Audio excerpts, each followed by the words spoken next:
Water, an essential element for survival, not only by humans but plants and animals. So therefore, we need to manage our water resources properly. Additionally, Guyana is known as the land of many waters. The coastal land, which is highly populated for residential and commercial purposes, is below sea level and is often threatened by floods. Gaisuku is one of the organizations that depends heavily on our water resources. As a matter of fact, the existence of drainage and navigational networks evolved from the sugar industry. Mr. Omedat Prasad, the water management manager at Gaisuku, gives us some insight of the drainage and navigation network in Guyana. These lands are bordering on mean sea level. They are lower than the high tide level. Really, the drainage started as the polders that the Dutch had built, literally empoldering lands, lowlands from the swamps, building a sea dam out of clay in front, digging drains at the sides of the different plantations, and building a back dam at the first depth up to where they intend to cultivate. And then they built cokers through the sea dam that was built, where at low tide they were able to drain and reclaim the land. For the dry months, they had tubes through the back dam from the swamps where they took in water for irrigating the sugar cane and also to fill the canals for the ponds, for flotation of ponds and transport to the factory. With the coastal lands below sea level, there are challenges during the high tides and during periods of excessive rainfall. Draining water off the land requires some skills. Hence, dams were built and pumps were installed to prevent overtopping or flooding. During heavy rainfall, the front lands are a little lower. You may have flooding there sometimes, and there's where the pump comes in very useful for pumping out the water.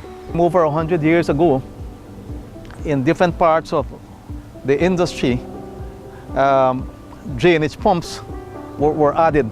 I think the first drainage pumps were built at Rose Hall Estate because there were low basin areas there, and also because during times of heavy rainfall, the Kanji Creek would get so high that and remain high for long periods of time that you couldn't get the natural gravity drainage. So then the need for pumping water, lifting the water out and discharging into the creek even when the creek was high, that was recognized since then. The pumps started with steam engines, and then later on diesel engines were added. Gaisuku uses irrigation canal to store water for canes and for use in their factories.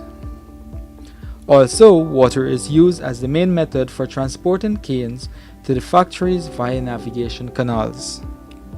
Neighboring communities and farmers benefit from these drainage and irrigation network nationwide. Communities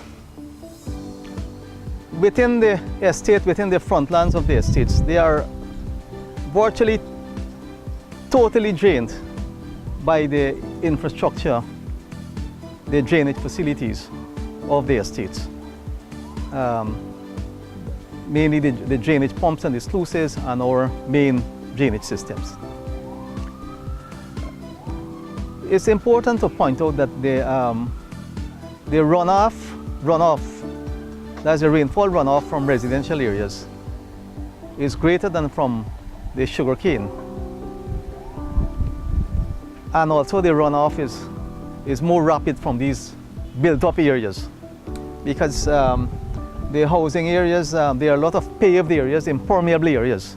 So there's not much absorption into the soil or infiltration of water into the soil, a very rapid runoff. In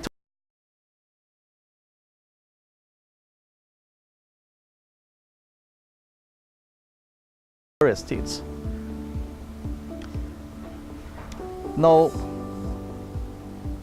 within the Rosal estate and the Albion Port estates, there are substantial number of farmers, some cane farmers, but even more rice farmers who benefit.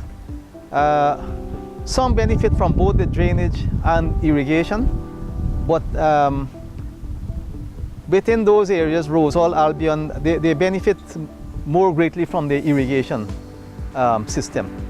Operating approximately 53 drainage pumps throughout the coastline, Gaisuku helps to contribute to a healthy environment by removing stagnant waters, aiding farmers and prevention of floods. Mr. Prasad makes a call to the general public to refrain from dumping garbage near or in the canals, either should anyone settle on the drainage reserve. During this extended dry period, remember to use water wisely.